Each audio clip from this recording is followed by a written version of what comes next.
Hi guys, Gav here. Just going to show you how to make the spinner rig up. This is the rig that we tend to use. It's the one we bought ready-made from off eBay. Works really well for us with the micro swivel, using the bait floss to attach the boilers. I'm only going to make up the hook end. I'll show you now. Yeah, here it comes guys. Cheers. Hello everyone. Gav here, just showing you the spinner rig that we use, what sort of components we're using. Me and Mikey make them up both exactly the same, so I'm just going to go through the parts with you first. We've gone for a bit more of an expensive hook. We've gone for the Kamakura size 4 crank. We've gone for the more expensive hook because the worst thing you want to do is lose a fish down to a blunt hook, or lose a fish because you ain't got the right hook. There's a lot of cheap hooks out there. For us personally, if you go in and you're catching 1 or 2 fish, big fish, it's not worth the risk for the sake of a couple of quid. You know, we all know carp world's an expensive game, so for the sake of a couple of quid, it's not worth a fish. So we're going for these Kamakura hooks. These are very, very sharp, so be careful when getting them out. Well, that's the hook just there. We've gone for the spinner swivels we're using are from Affordable Angling. I ordered a Ronnie kit selection from Affordable Angling. It come with these spinner swivels. It come with the size 2.5 shrink tube, green shrink tube. It's come with the micro ring swivel size 20, and also the hook stoppers in a trans green. We've gone for them. We've gone for green because we tend to fish Drayton, and the place that we're going into, France, are more weedy lakes, so we've gone for the more green in colour. So here we go. So first of all, I'm just going to put the swivel onto the hook just so I can measure up my shrink tube. So if I just put that on there, I'm going to put it that way around, just like that. Give me a rough idea on where I need to cut the swivel, the shrink tube. So if I just measure that up, I'm going to go halfway up the barrel of the swivel, and then just a little bit up the hook. So if I measure that just there, and then I'll cut that now.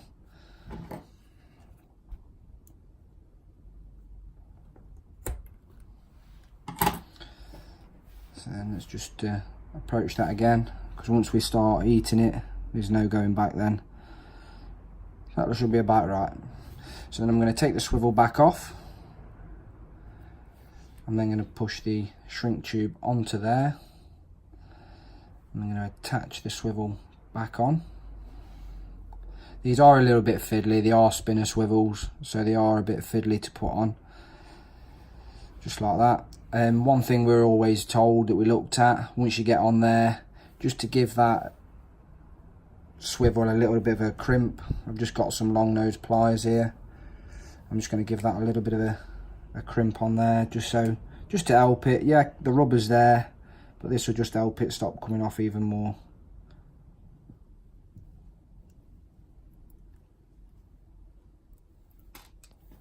As you can see, they are very difficult to do being a spinner rig.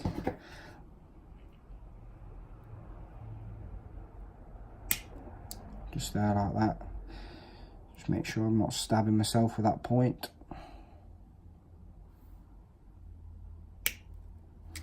There we go.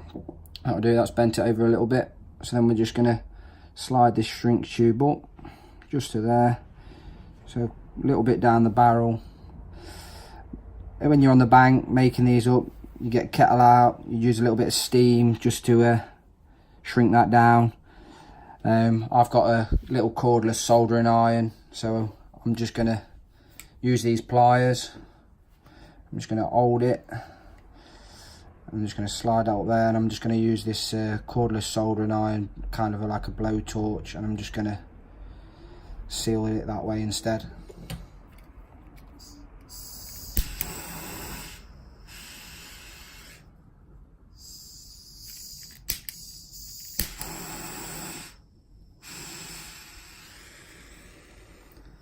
just so it starts to seal, and then I can get a better grip, stand it up like that. It's hard for you guys to really see what I'm doing, but I'm just heating the shrink tube up a little bit all the way around.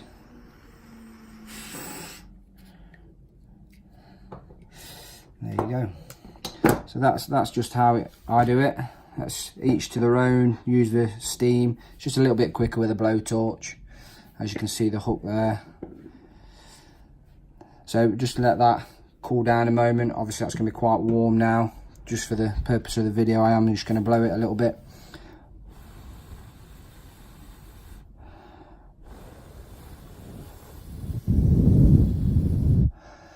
So these hooks come with like a point protection, bit of wax on there. So if you just slide that off, then we're just going to put the micro swivel on there. Be careful, it's very, very sharp. The next thing we're going to do is just put the hook bead on. So we're going to slide that hook bead around. We tend to use barbless hooks. Most of your venues nowadays will only allow you barbless hooks. So it's, or sometimes they allow micro barb, but for this purpose we're just going to go with a barbless. And if we just slide that around there, bear in mind that's going to be very sharp, it's going to be a little bit difficult to grip, but if we slide that around, and then there you go, there's your hook stop. I tend to position it just about there, just shy of the point, so that when your pop-up's on, the pop-up will sit up like that, sit more around that way, and that's how it's going to sit. And then when obviously this side we're going to attach, I'm not sure what we're going to use yet, whether we're going to go for a boom link by Corda, or whether we're going to go for the Corda soft end trap, but I'll do another video with you to show you what we're going to put on the end of there. But that's all it is. So the Kamakura hooks and the little Ronnie selection from Affordable Angling, which is only, in the end I think it was £5 for the Ronnie selection. That's all it was. So thank you very much, thanks for watching. Any tips you've got for me, anything you think I might be doing wrong, things I'll change, just let us know. Or if you got any questions, just give us a shout. Thank you very much.